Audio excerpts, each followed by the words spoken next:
Hello everyone, welcome back to the channel. Hope you're doing well and fine, and in today's video I'll be showing you how to fix bottom navigation bar in Figma. So without wasting any time, let's just jump right on the video and make sure to watch this video till the end and follow the steps as well. To fix bottom navigation bar in Figma so it stays visible while the rest of the screen scrolls, what you need to do is simply head over and open up your browser.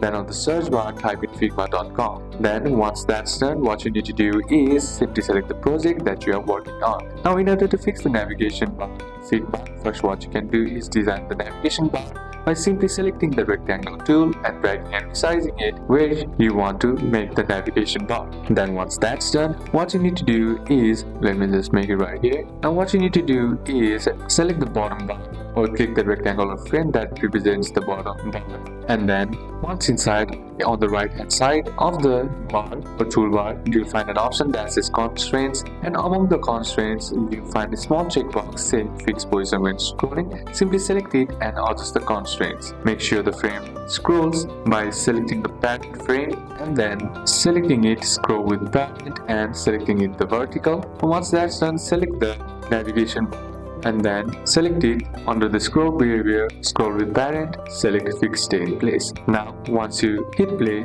or in prototype mode, scroll the frame and your bottom navigation bar should stay fixed with content scrolling behind it. So these are a couple of steps that you can apply, and that's it for today's video guys. Hope this video was useful to you. Leave a like if it did, comment down any questions that you have, and see you soon on the next one.